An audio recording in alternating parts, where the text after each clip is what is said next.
Welcome, everybody, to tonight's episode of Start With You. And I'm very excited to have an incredible social mind in our space, to have a person who I have had the privilege of working on with many projects in our space, the one and only Ian, aka Giant Knight. How are you, buddy? John, I am doing really well today, actually, but pardon my sunburn. I just spent a little bit of an impromptu staycation down in San Diego Ooh, earlier. oh, So, nice. How was San Diego this time of year? The whale's vagina, as said on oh Anchorman. yes, San Diego. Actually, one of the things that's like really great about going somewhere else in Southern California this time of year, like when I went down there, I heard like walked along the boardwalk, right? And I heard Mm, like four or five different languages. yeah. I was like, oh, right. This is like where everyone else comes to vacation and we just get to have this beauty outside. Like I should, enjoy it while I can. So it was really cool to be reminded of like what a special place we live in. That is really interesting because I often will find myself, because we both live in Southern California, it's kind of one of those things we take for granted because we're so fed up with Mhm. the traffic, we're fed up with the cost Yeah. of living and everything. But hmm we rarely think about the fact that there's so many people who admire the possibility of living here, coming here to vacation. This is their escape. hmm I haven't hmm thought about that in a very long time, to be honest, Yeah, I because of well, it. it's one of those things that can just like fade into the background, right? Like so Yeah, many other things that you just kind of get used to. It just becomes yeah, kind of background noise, and it's like it was nice to be reminded of that, like front and center yeah. in the last day or so. That's great. I'm glad that you had some time to refresh yourself and enjoy living. I did the same this past week. I created a meditation space for myself. You've been Mm-hmm, over to my hmm space and you're like, wow, it's incredibly calming now.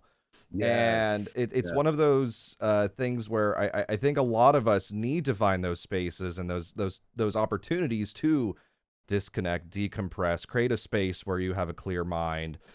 hmm Because we're inundated with a lot, and we share a lot of exchange on the social media these days, because we are inundated hmm with the hellstorm that we can see.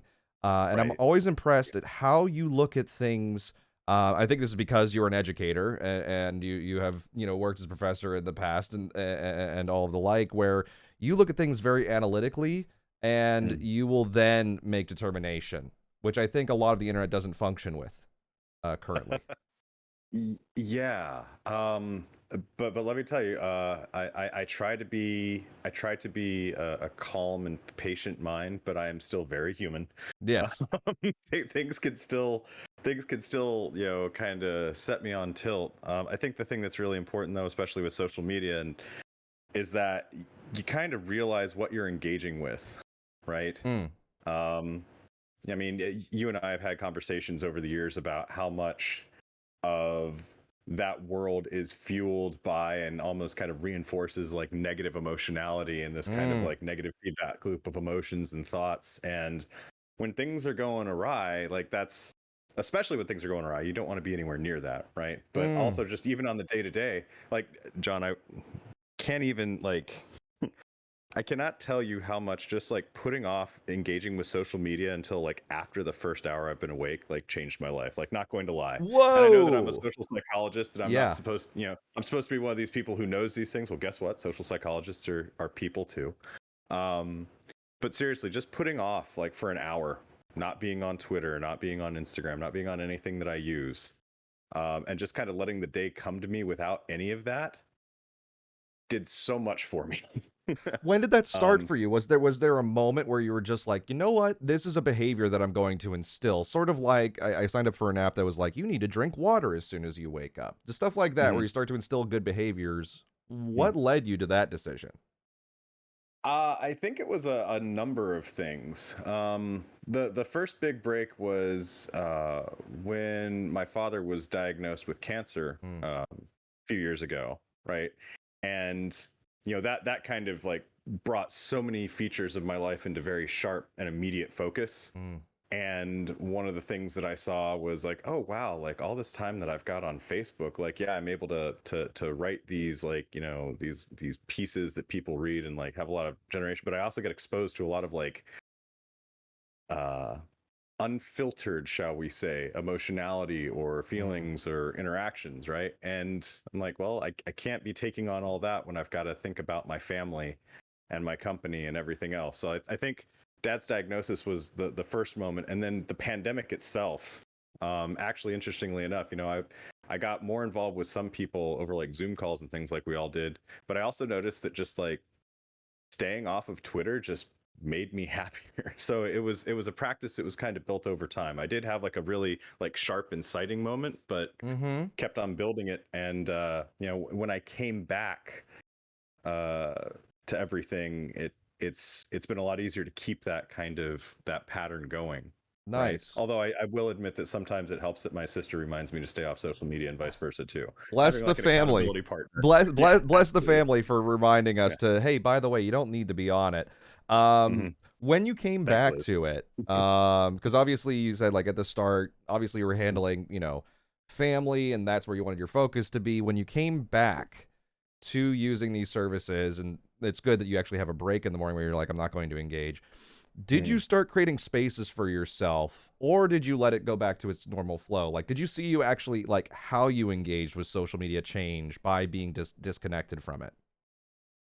Yeah, I mean a little bit of both, right? Like no, like there's a reason they call it a practice and not a perfection, right? Mm, Uh, um, you know, coming back to social media, I definitely was a lot more aware when I started kind of getting into like negative loops mm, of usage and things, and I became a lot more attuned to different sources, right? It wasn't just like, oh, is my use negative? It's, what am I getting from following this person or this entity or what have you? mm. Um, and so I was aware of that, but it was also something where I kind of changed my strategy around social media when I came back.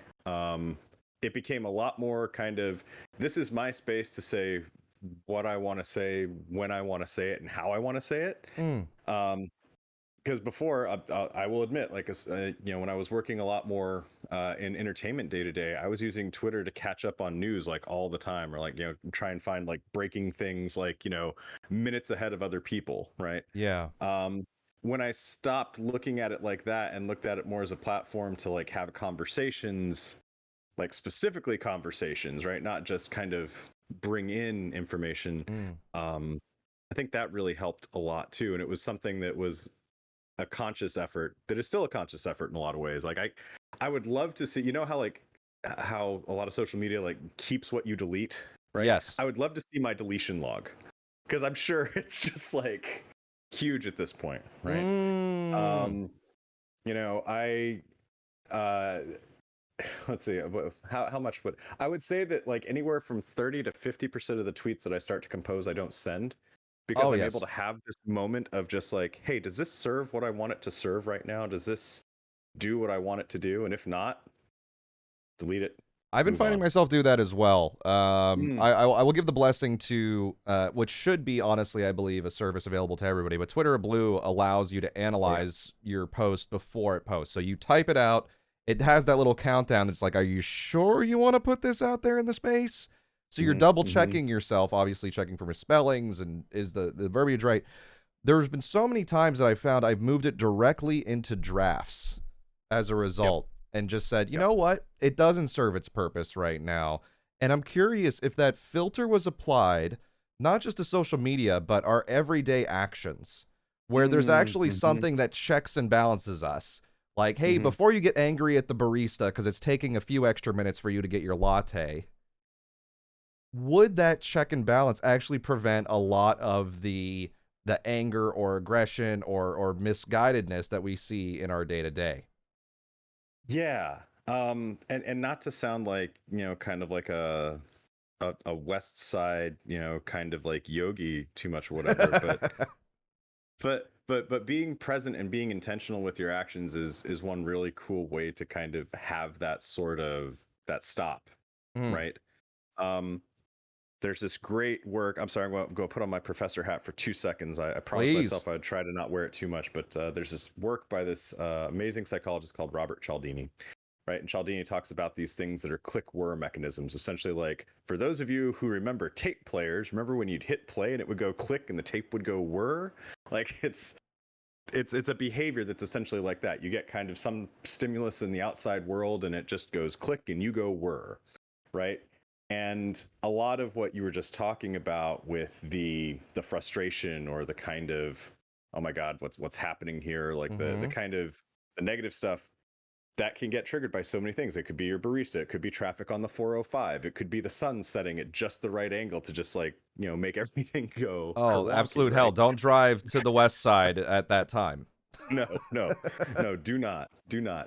But that's where intentionality comes in, right? It's like it's kind of the ability to like stop the click from happening, right? To stop the world from pressing play on something that might cue up negativity or other sorts of, kind of bad stuff in you. Mm. And again, this is not necessarily in like a kind of a kumbaya, let's all feel good things all the time, because that's impossible, right? Like life is full of ups and downs, and we should be open to feeling all of them. But like the stuff you were talking about, being mindful, being present, allows us to kind of intercept things and be like, oh, right, I don't need to be frustrated at the barista right now.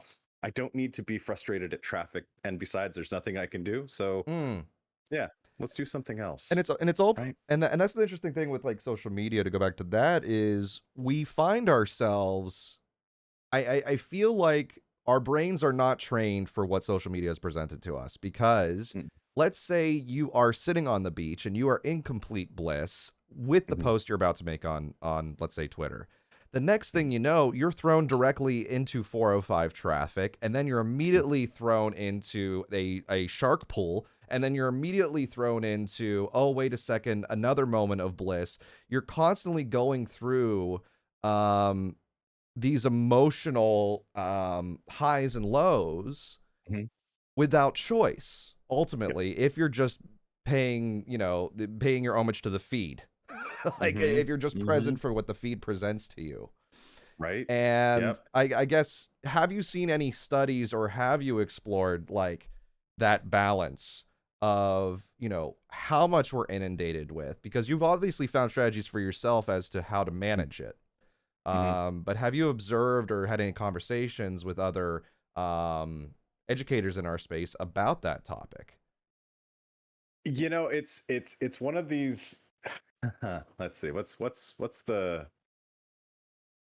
polite way to say Oh, this? you don't have to be polite. You can say, you know what, absolutely, it's shit and it's damaging our brains, which is my belief. Yeah, it's one of these. It's one of these moments where there are a lot of people in the spaces that we're talking about that understand what's going on, Mm, and they want to do something about it, but it gets lined up against product features or deadlines or monetization, and there can be a lot of internal back and forth, right? mm, Once you start putting like the kind of the health and well-being of the end user up against like how you can monetize against the end user. mm, And because of the way that a lot of the social media that we're a part of has been built, whether intentionally or unintentionally, making things healthier often will come with some sort of at least short-term cost for monetization. mm. And that's where the friction, and that's where the kind of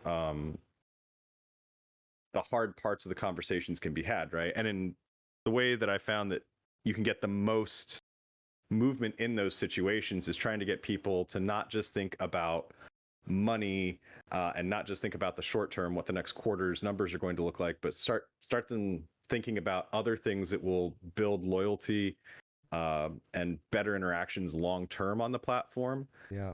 If you can get them towards that, then you can start making a little bit of headway. But like, I think one of the pragmatic things that we have to deal with for anyone who wants to bring kind of like social science knowledge into um, new media spaces is that there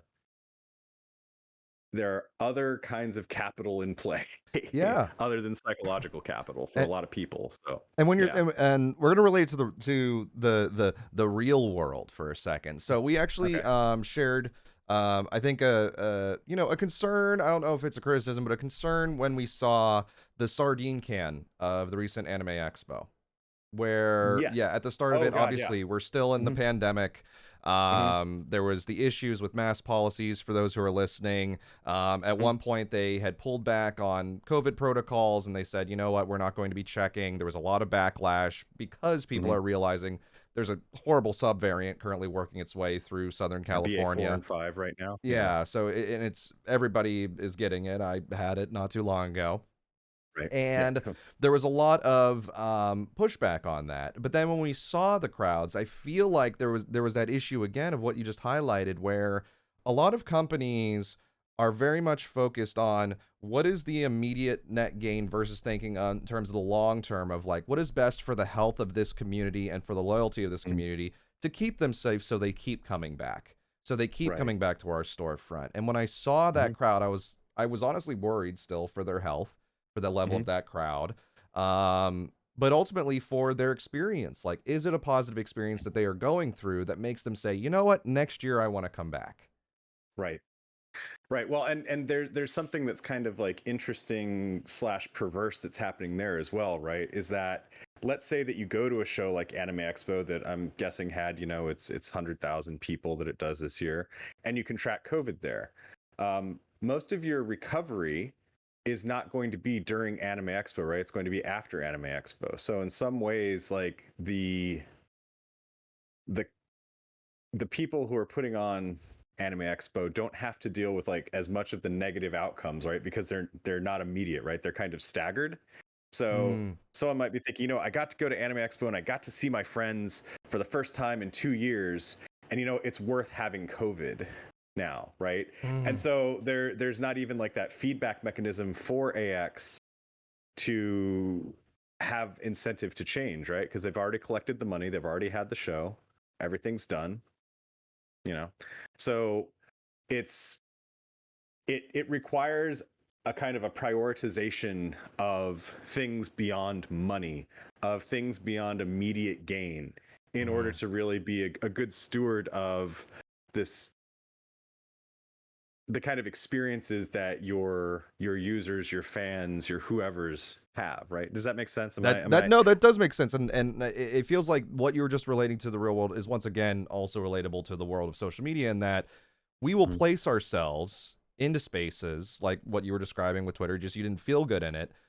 Mhm. You remained in it for a while because you had friends there, you had peers you wanted to Yeah. conversate with, but you're still Mhm. knowing, oh wait, I'm also still contracting the negativity in the case Mhm. of like COVID in real life. It's Mhm. the negative, mental impact of this.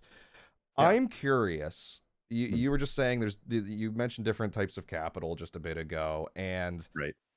what are those? Because we see like corporations are chasing the money. Right. We are feeling like social drain or mental Mhm. drain in some of these capacities, and some of us do make money online. I'm grateful, to have had a career as long as I have online, even though I despise it a lot of the time. Mhm. Um, how should I be thinking about this, or how should our listeners be thinking about what we're expending for what we're gaining?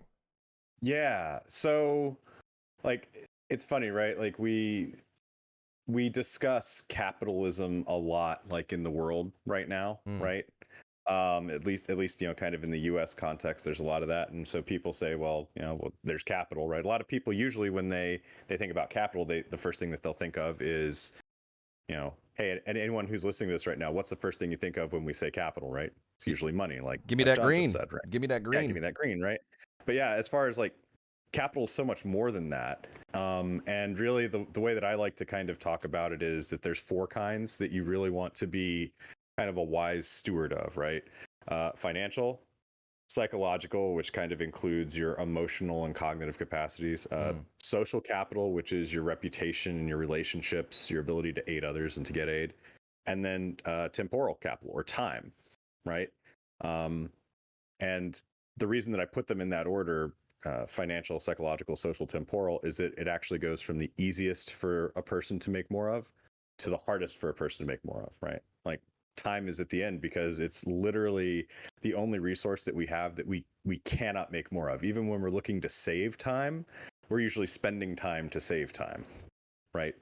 Wait, So, you just broke my brain with that. Okay, wait a second. But there's books that I've mhm, read that like mhm, and I gave up on it. Like the mhm. what was it? The 4-hour work week? Was it 4 hour Mm-hmm. work or 5 hour, whatever it was? It was Mm. basically a masturbatory journey of a person just saying, "Look at all the things I've accomplished in a short period of time." Right. Um, but wait, when you're saving time, you're actually spent.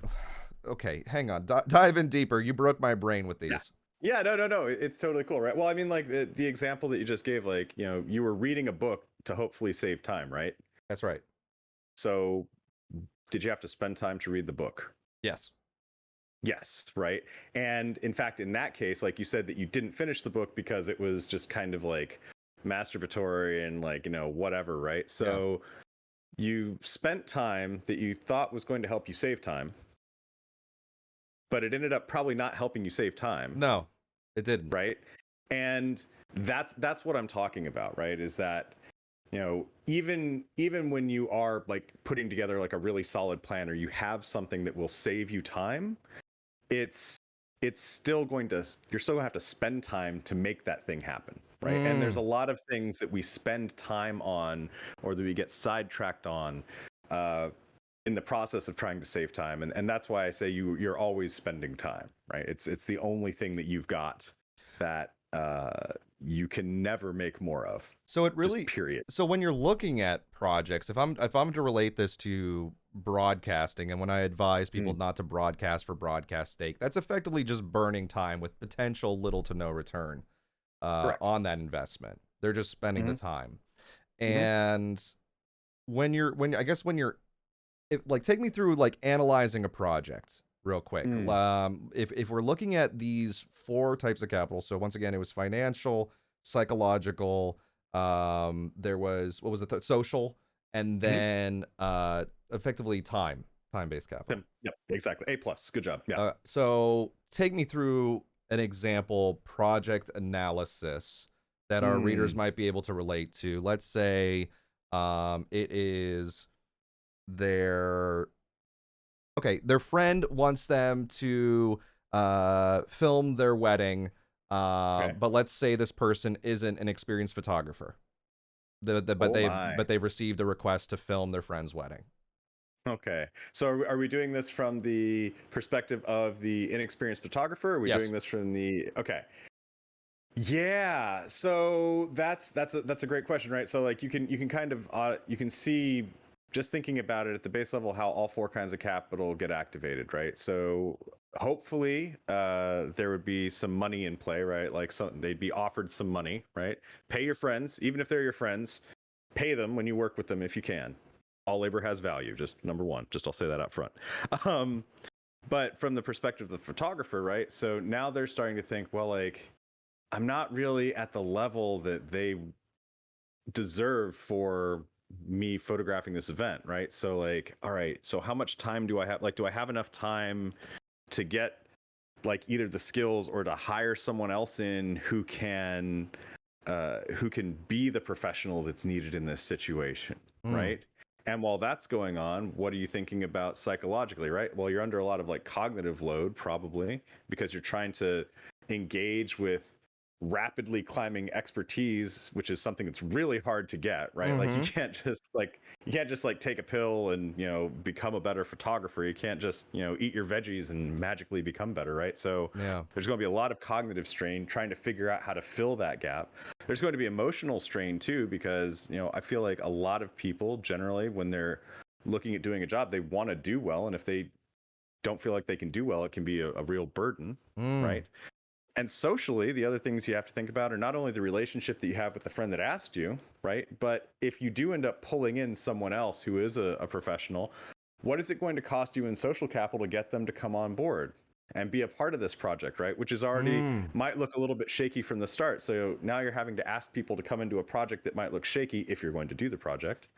And they're going to be looking at like, well, do I really want to get involved with something that looks like it might be kind of, on the Titanic kind of Yeah. trajectory here? So, I mean, that's just a few things that kind of come to mind immediately with that sort of a situation, right? And what I would do if I was that photographer is I would look at it and say, like, well, I'll get a little bit of money. That could be cool. Emotionally and cognitively, it's going to be a drain. So psychologically, it's a negative, right? Mm. Socially, it might make me in better standing with my friend, but I'd have to spend social capital elsewhere to kind of fill in the gaps And for potential some of the professionals. capital that you're getting paid for as well. So like you'd even have to split the Exactly. money that you're collecting on that project.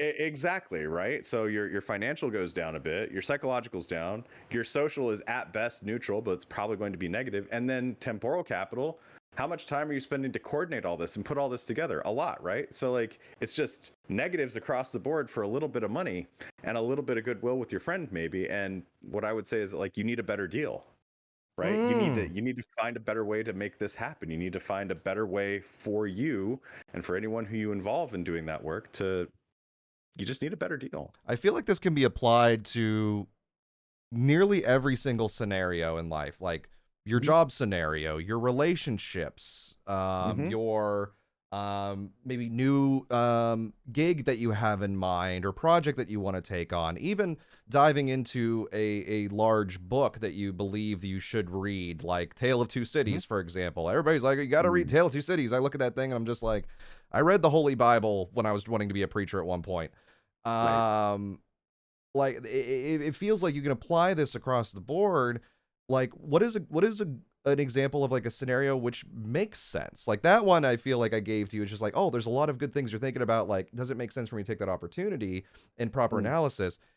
Like, what is a good scenario? Is it low time Mm. investment, high monetary return, or increase in social capital? I guess, what are like the winning scenarios, would you say, for individuals? Yeah. So like when you're thinking about what the ideal deal is, right? Usually that's going to be something that's going to have an understandable and quantifiable spend of temporal capital, right? Because Mm. again, temporal capital is always negative, right? Yep. But it has benefits in the financial, psychological, and social kinds of capital, right? So kind of like three Got it. positives and a negative. That's like the ideal deal. Now, that said, not every deal can be ideal. So you want to at least be looking for positives in two of the three spaces outside of temporal capital, Mm. right? Because sometimes like we can take on a job where it might be psychologically draining for a little while, right? But it'll give us experience and it'll give us connections and it'll give us a chance to prove our work in a way that would be great long term, Mm. right? Which, by the way, that doesn't mean do spec work. Like if you ever see negative financial and negative temporal capital, like that stuff doesn't pay the bills and it doesn't feed your cat. Yes. Just letting you know that right And Kermie and now. Fozzie need fed on my side. They are always You're demanding food. damn right, right? And they're not going to get jobs, so like we gotta hold the line for them on that, right? Yes. Um, yeah. So So so if we're yeah. so as we're looking at like these four criteria, let's say if we're Mhm. reflecting on ourselves as Mhm. individuals, there's I feel like aspects of guilt come up, whether it's Mhm.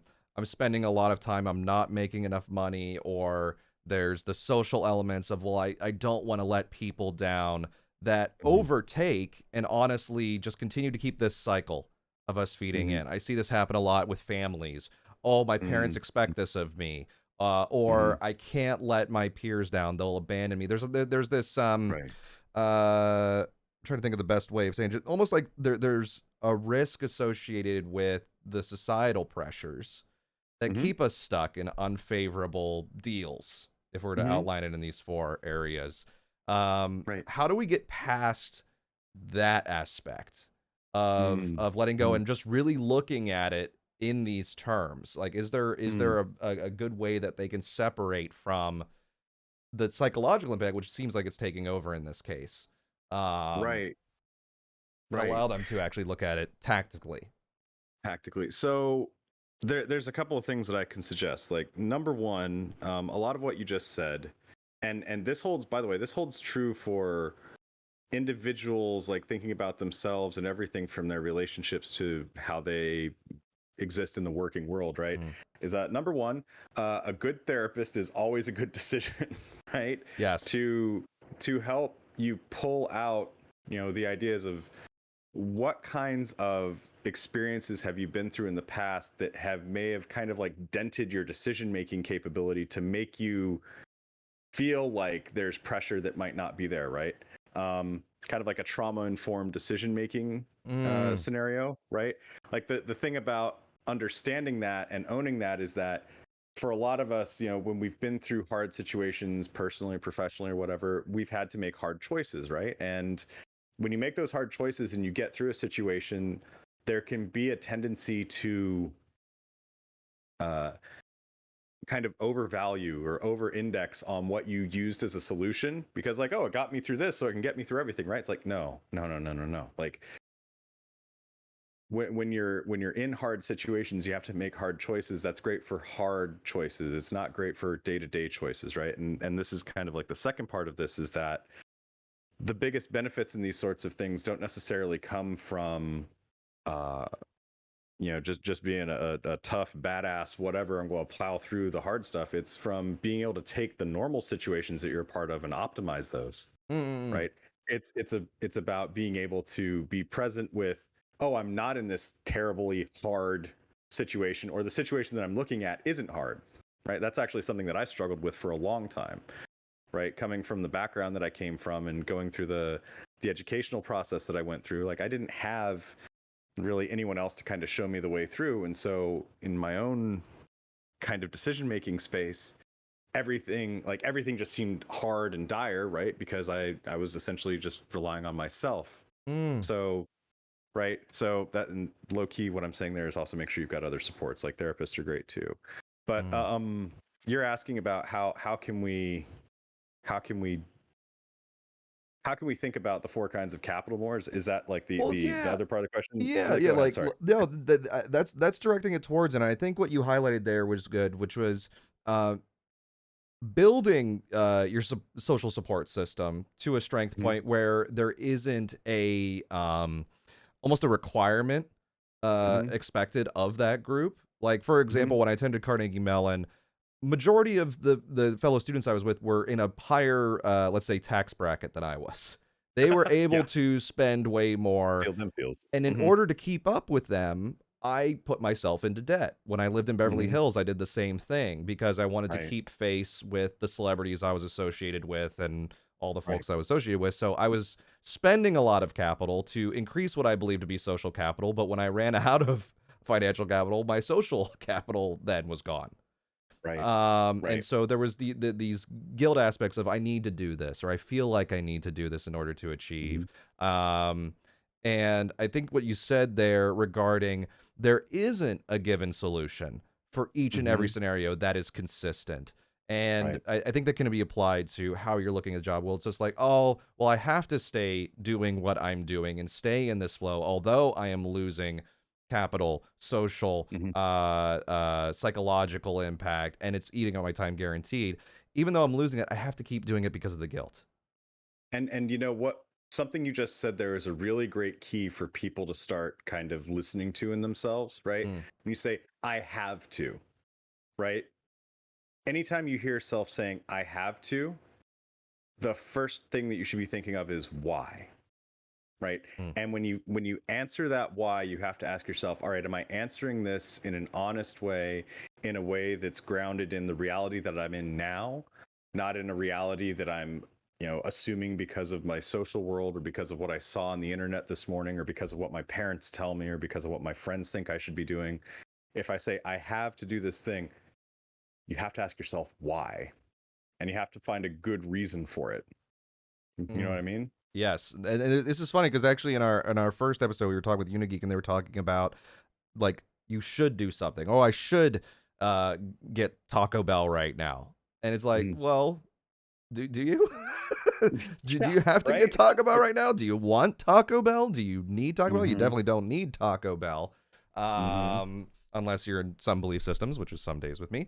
But you hit on a really good thing there, where it's stepping away from the have to do something, because I don't believe there's really much of anything outside of basic human need, like I have to drink water, I have to sleep, I have to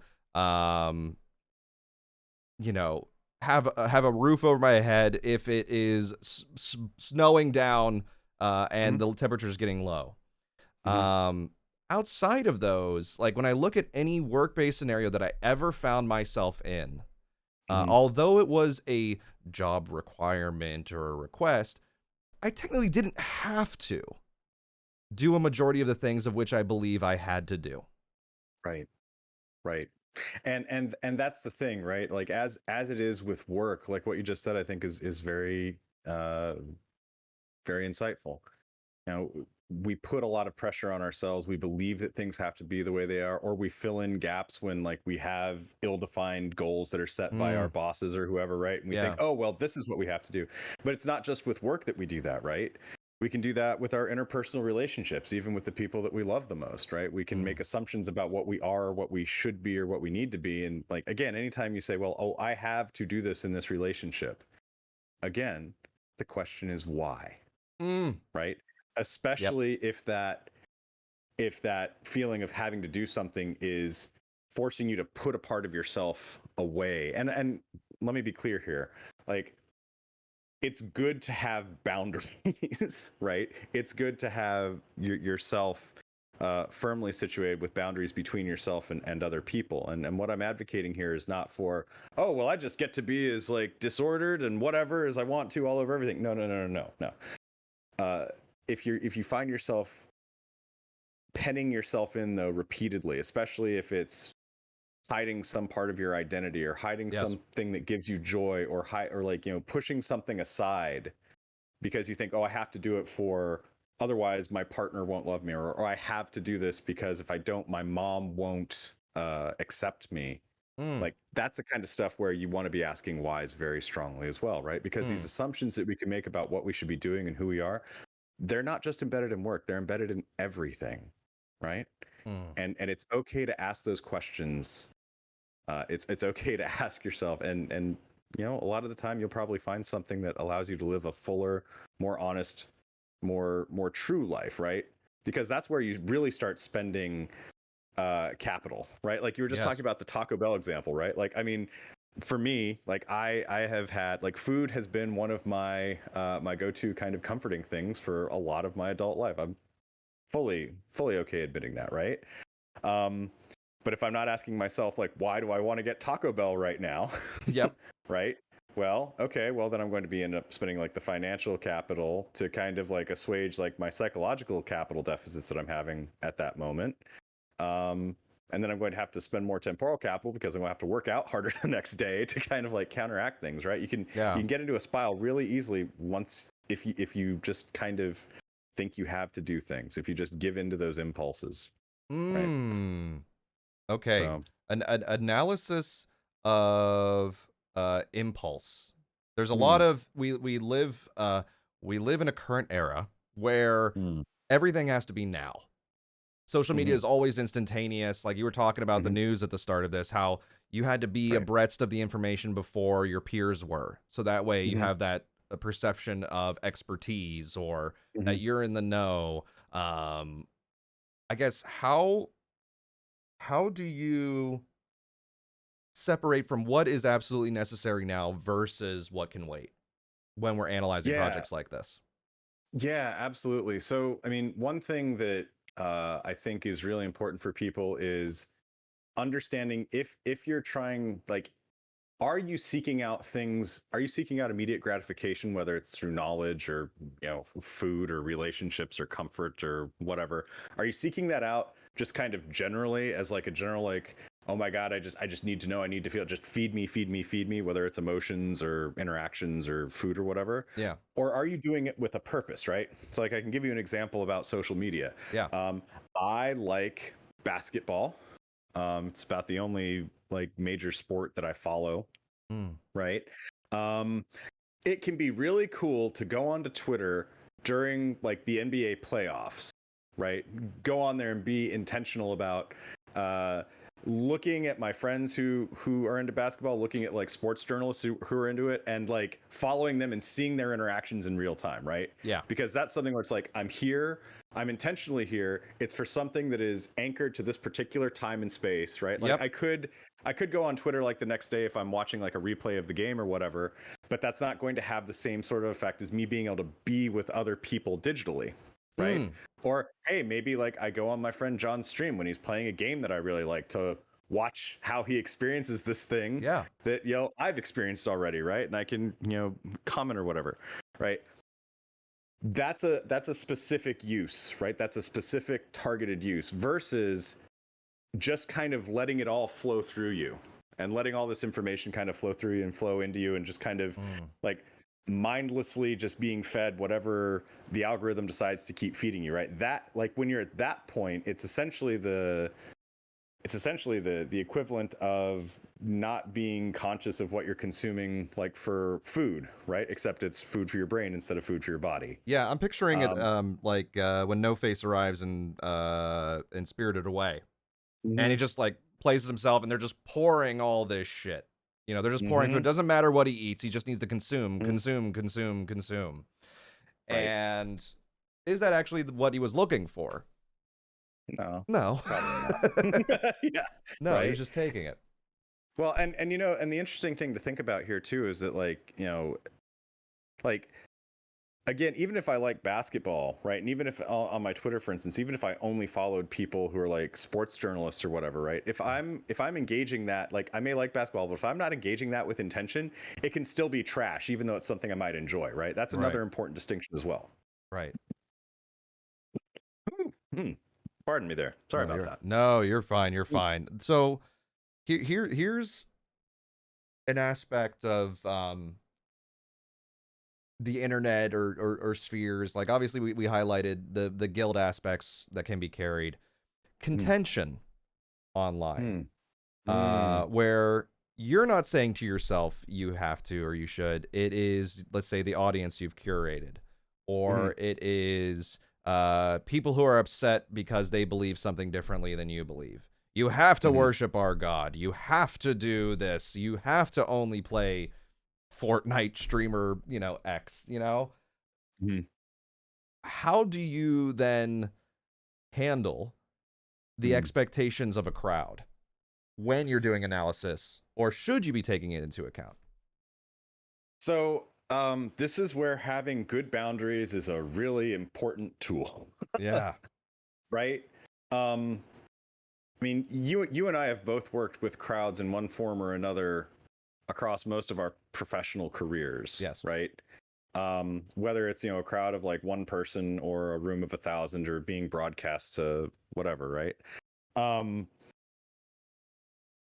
The reality is that if there's more than two people listening to you, there's a really good chance that someone in the audience is not going to agree with something or not going to understand something, or there's going to be some sort of contention about something at some point, right?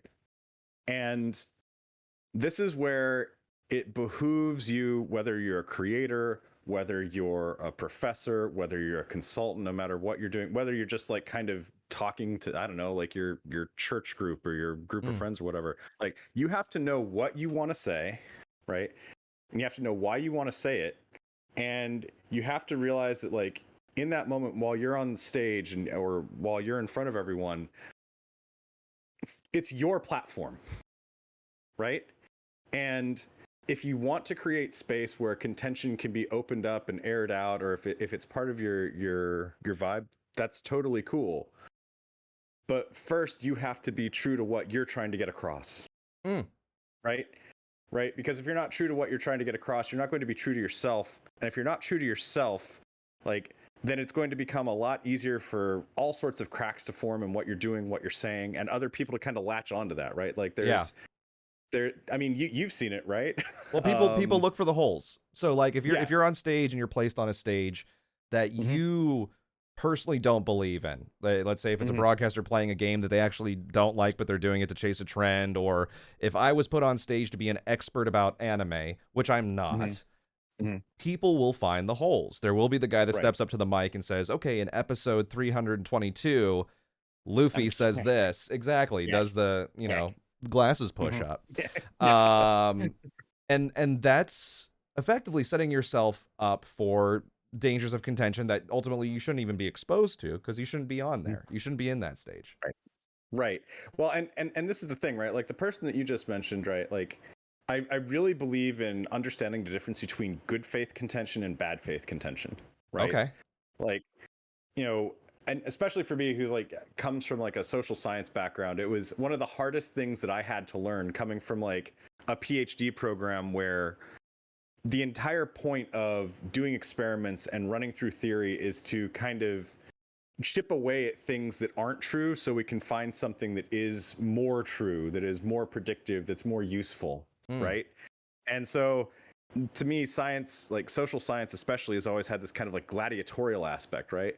And then when I moved out of like the academy and I moved more into like the industrial world, I had a lot of that with me, right? And some people are like, Ian, why are you being such an asshole about this? And I'm like, no, I'm not being an asshole. Like, I want to make it better. I want to find. They're like, okay, well, like, can you soften it a little bit? Because thankfully there were a couple of people who are like, hey, dude, like, you need to like chill just a bit there, right? And I read the room, as it were, the rooms that I was in, like, okay, so like the way that like we can ask questions, the way that we can engage, and the way that we can press back is like this, and it still falls within kind of like social conventions that show that like I want to improve things, but I'm also willing to say, hey, like, I don't think this is like a great idea, right? Now, bad faith would be someone who's just like trying to like poke holes in your argument just because they want to poke holes in your argument, or because they just want to see your shit torn down, right? And I think the biggest challenge for a lot of people today is because let me rewind this for a second. I think one of the biggest challenges that we have is because so many of us have engaged with people in bad faith, or had people come at us in bad faith, that we want to believe that the entire world is like that. And dear God, like, Twitter can make you feel like everyone wants to engage in bad faith. Right? Yeah, because it's not an actual conversation. It seems like it's my point getting across. It's my truth, and no one else will prove me otherwise. Right. And those negative experiences stick in our mind. But like, the thing that we have to be aware of is that there are people who want to engage in good faith, and that like, when we have our platforms, whether it's a classroom, or whether it's a talk show, or whether it's on social media, that we are carefully picking out the people who engage in good faith and keeping them. And like, if people show that they want to engage in bad faith, like, get rid of them, right? And also remember that like, bad faith doesn't just mean that you feel uncomfortable, right? Like, I have some friends, interestingly enough, I can name a couple of academic friends who are really good at poking holes in my argument that in ways that make me feel uncomfortable. But it's a discomfort because I'm realizing that I haven't seen something that I didn't see before, right? It's like, I may be uncomfortable. It's taking you to a good place of comfortability. Like, you're uncomfortable, exactly. but you're like, okay, I'm being put there because I need to learn something from this. Yeah. And that's why they're directing you there. Exactly, right? Yeah. So finding people who engage you in good faith, and who are willing to kind of like pick at that, like, that's really important, I think, right? That's one of the things that we can do. And like, I'll be real again, like, I had this wonderful benefit of going off of social media for a long time and then coming back to it. And coming back, I was just like, oh, well, like, this person's not really engaging me in good faith. This person's like, engages everyone in bad faith. So mute them, block them, remove them, right? If there's one thing that everyone who's listening to this can do right now, it's go to whatever social media platform you're on most of the time, like whatever you spend most of your time on, and just find 5 people to mute or block, right? That don't engage you in good faith, and then find 2 people who engage in good faith. And make a note to pay attention to those 2, and then like, get rid of the 5. And if you can do that once a week, a month of doing that will make your social media a lot better. You'll get a lot less of that dredging and that just like flood of bleh, but Ian, the social aspect of, I follow them. If I unfollow them or mute them or don't respond, then they'll be angry at me. They'll think I don't like them. There's all these things that start to come out, I think, in conversation, especially with social, because I feel like it's stewing in the brains, especially of our teenagers who are coming through high school, where followership is clout. And they will, and I see this even in our live space on Twitch, where the viewership is viewership to them, even if it is causing potential damage.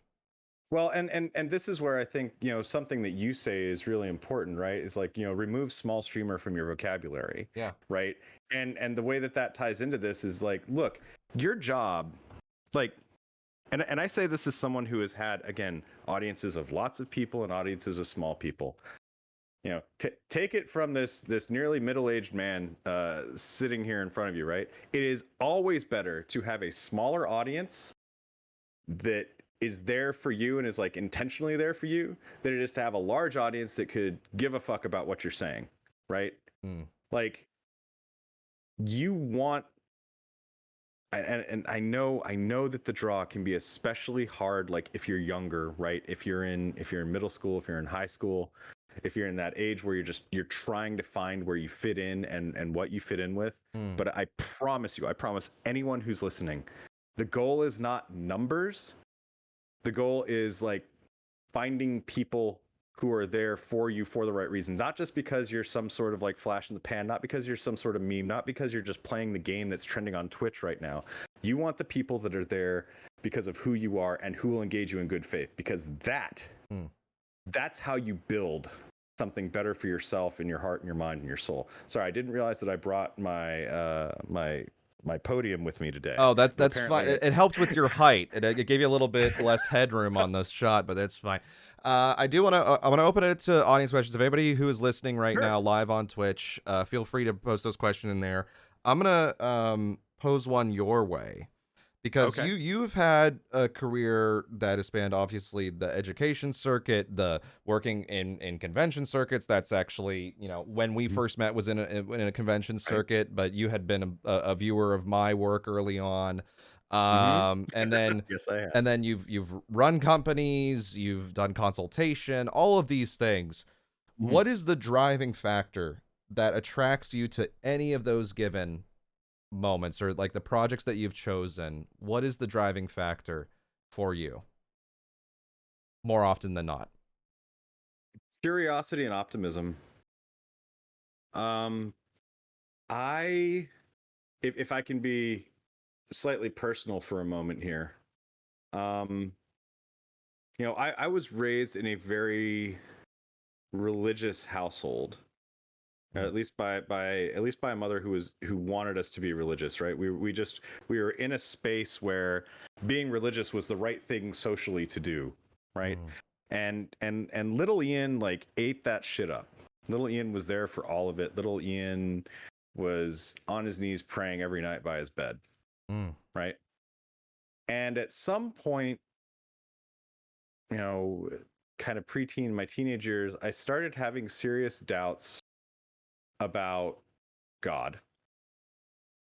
And this caused this really weird kind of disjunction in me, because I had been taught for so long that good came from like these kind of faithful actions, right? That human good came from being faithful and doing faithful things and being a strong follower of Christ and whatever, right? But even though I was pretty sure that God didn't exist, I still saw good in the world. I saw bad in the world too, but I still saw good in the world.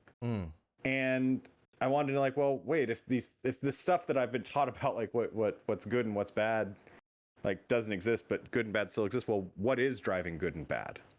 Okay. Right. That's the curiosity part. And eventually that led me to the study of psychology and social psychology. And that's why I, spent a long time getting a lot of fancy initials or whatever, which by the way, don't do that, kids. PhDs are an interesting racket these days. If I was doing the same thing today, I would take an entirely different course, but that's for another podcast. But the optimism part is that, I don't know, there's always been something in me that has been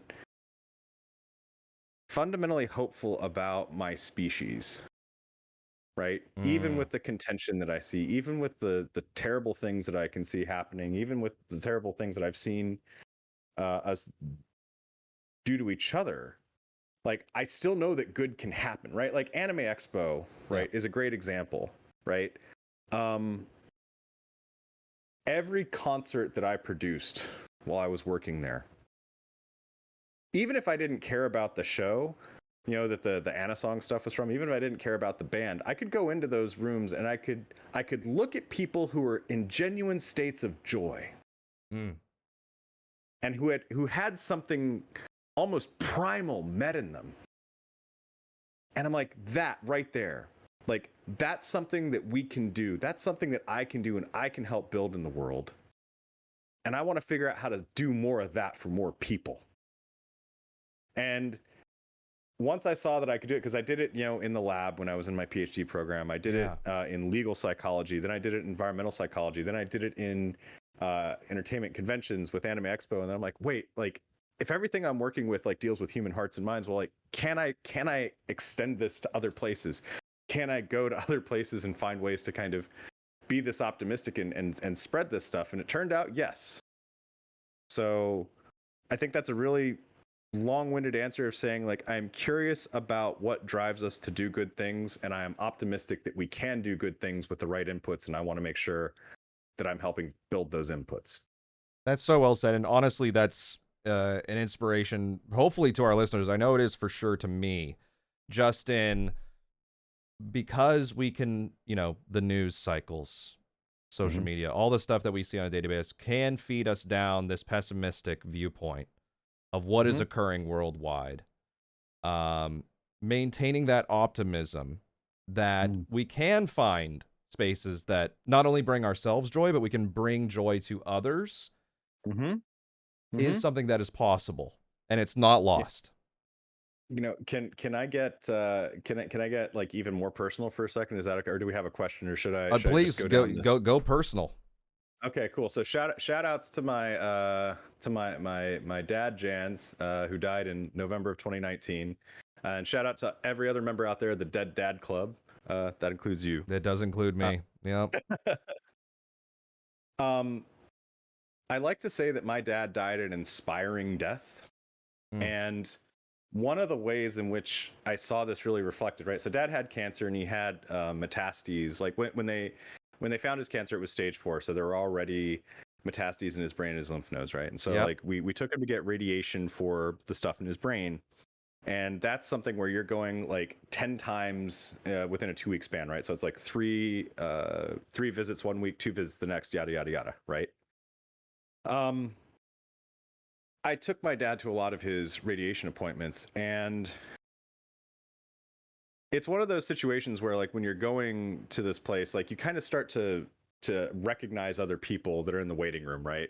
It's like any place that you go to a large number of times, you kind of start being aware. Like, you go to a coffee shop all the time, you may not know the name of that person across the room from you, but you can kind of be like, oh yeah, it's that guy, it's that gal, right? So I started seeing a number of these people when I was taking my dad to these appointments, and my dad, despite having the diagnosis that he did, was always excited when we went to the radiation appointments, at least in the beginning. Why? Because he likes Swiss Miss cocoa. Okay? And like, and for anyone who's listening who's thinking like Swiss Miss, like that stuff that comes in a packet that has that like with a light little brown tiny powder, the tiny marshmallows, which my dad loved. Those tiny ass little marshmallows my dad loved, right? And they had packets of Swiss Miss. They had like an entire drink bar. This was like right before the pandemic, right? So things different world. But dad liked getting that cocoa, and he liked just having the time to talk to me, is what he told me, right? He's just like, I can look forward to the cocoa. I can look forward to spending time with you. And while I'm having this sort of a situation with my dad, I'm again, some of these people that I'm noticing in the waiting room, like there was a dude in there who was about my dad's age who was going through roughly the same amount of treatment. Man, he was a surly son of a bitch, John. He was he was fresh. He was fresh off of a boat. He was sailing for like 40 days he was salty. straight. He's like, oh man, I came back. My dog ran away with my wife, and I've got cancer. Like, fuck, right? Yeah. But this guy was surly, and I don't like. Look, let's be clear here. Anyone who's listening to me, if you've got cancer, you can be whatever the fuck you need to be. Correct. Right? Yeah. Fuck if cancer. You want to be surly, down. right. But this guy was engaging. Like he didn't have like a Swiss Miss that he was interested in, like a drink that he was interested in, right? Like I could see the person that was caring for him wasn't really like loved this guy, but like didn't have a lot of other things going on, right? And having that contrast between that man and my father, even facing death, it's like Dad was showing me this magnificent lesson that like even if things are like so dire that you know you're going to die, you still have an option. You still have the ability to find something that brings you joy and to be present with the people and the things that you can be. And that like that is going to be fuel in my fire until the day I die. That is damn good because when confronted with this, being a member of the Dead Dad Club, depression set in, all of that, very pessimistic, output on life. That's what led me to this. The divorce I'm going through obviously put me down another spiral. These life moments that many of us go through, what you're highlighting is we have an option for how we react. We Yes, can we either do. say, fuck, everything's done, I'm dying, wife left me, like all what you were just highlighting, dog ran away, nobody gives a fuck. You could go that path. Or you can reflect on, I still have me. I still have my cocoa. I still have my air conditioning.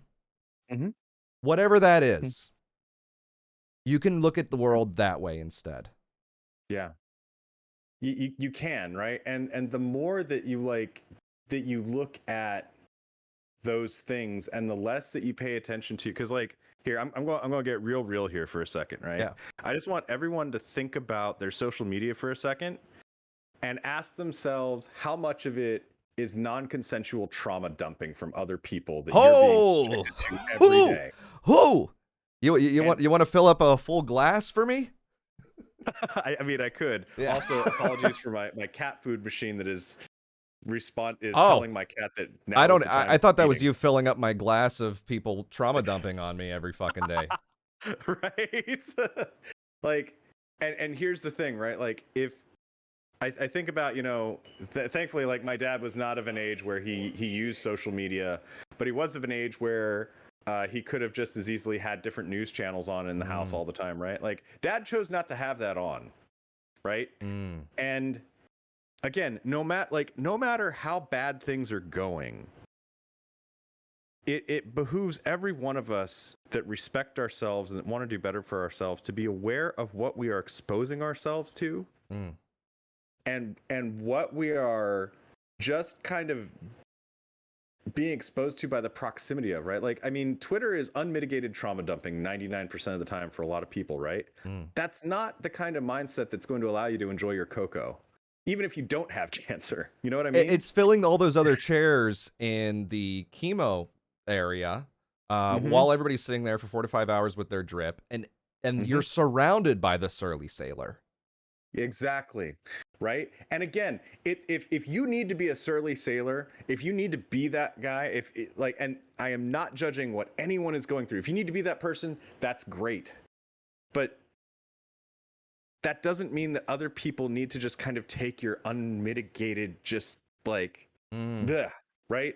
Like something that's important that I think is also really powerful for us to kind of reflect on is the idea that like what we're going through, like the negative things that we're going through, they don't give us a right to do anything negative to other people, right? And that's something that I think all of us, I mean, I'm still constantly working on. I think it's a lifelong journey, right? Right. But like, got to think about like, well, if you're in a negative space, like, are you finding cocoa, or are you just like trying to find someone else to like dump onto, or are you trying to find someone else to like bring down with you, right? Because that's something.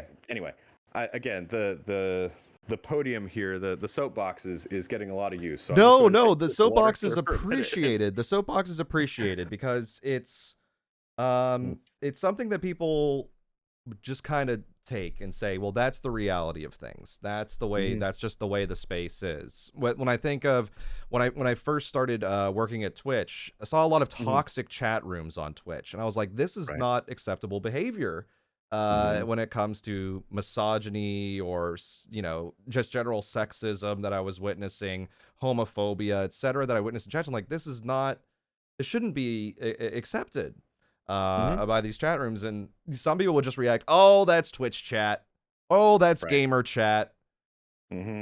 Mm-hmm. And it's just to say, Oh, well, they just do that. That's just how they are. no, boys will be boys. Why? You know, Yeah. like again, this goes back to like, yeah, I mean, but it's still your platform. You can still choose what to allow. You can still choose what to be. And like, if you don't like, especially in those situations with the toxic chat rooms, again, I get it. Like a lot of younger people want to be popular. They want to have a stream get highlighted. They want to be able to do this stuff, right? But like, Yeah. if you don't have the integrity and the knowledge of like what you want to be, your crowd is going to decide who you are for you. And at that point, like that level of erasure is just like super toxic for any individual. And that's what to leads deal to with. burnout, and that's something I discuss when it comes from like the name of this podcast. It all starts with you. You're looking for them. It becomes us. But if the us is not the right community for you, that's what leads to Mhm. burnout because you've lost yourself in the process. Exactly. There was a question that came in, and I'm Okay. actually curious to your thought of this. It's effectively they asked, can you talk about when something that is good is not necessarily always the nice thing to do? Yeah. Oh man, what's that old line in Hamlet? Uh, to be cruel, I must be kind. To be kind, I must be cruel. I think that was Yeah, also Space Hog had an album with the lead track, Cruel to Be Kind. for sure, for sure. Um, you know, there's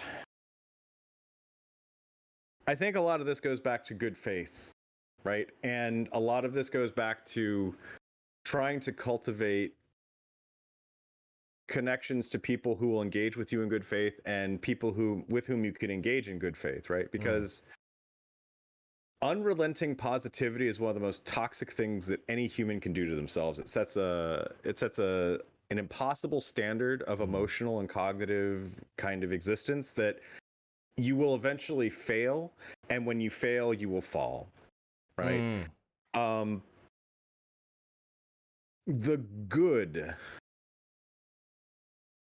people, good faith people will engage you in a way that you will hear, right? They won't be bulls in china shops. They won't necessarily like bull you over, but they will stand firm in trying to help you do what you're doing better, right? And Yeah. sometimes that's going to mean that like doing the good thing is a hard thing or it's an uncomfortable thing, right? But there is like it's a fine line to tread, right? Like we cannot say that like, oh, I'm just doing this to like make everything better and just like sock people, in the face, right? And Yeah. just as much as you wouldn't pop people in the face, you don't want to do that rhetorically either, right? Yeah.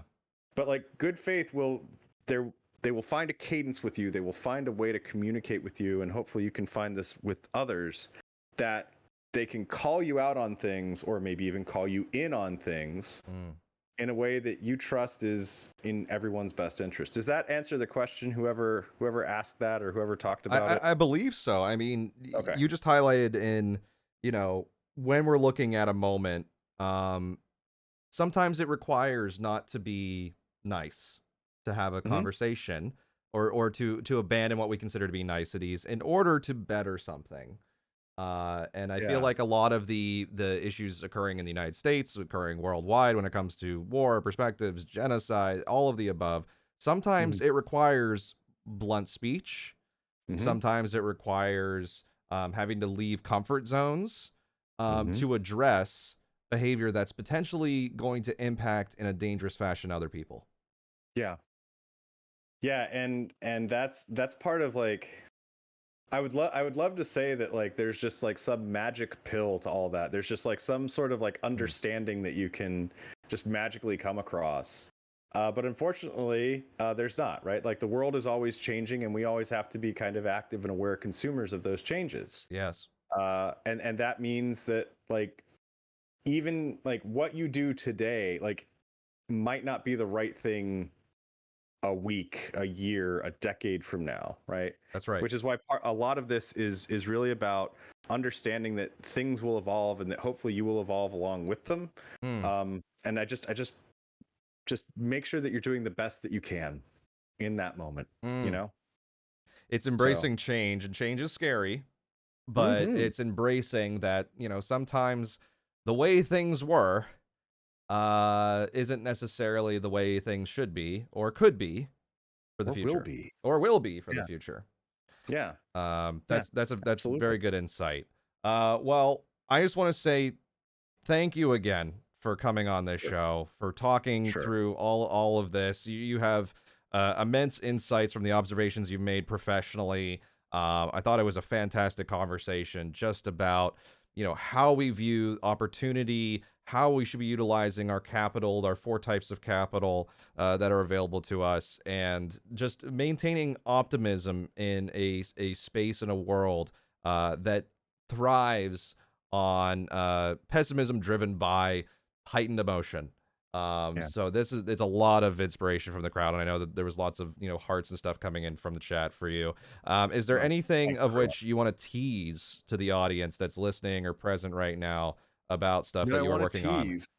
Yeah, so I've got which also first off, thank you, John, for having me on. I always enjoy talking to you, like just period, like whether it's recorded or not. Like I really appreciate your time and your thoughtfulness because I know that you think about this stuff a lot. It's not just for the show, right? No, I no. know that you're one of the most caring and one of the most kind of like deep professionals that I know. So thank you for being that. Thank you for having this show, and thank you for spreading the word to all of your fans. I really appreciate that.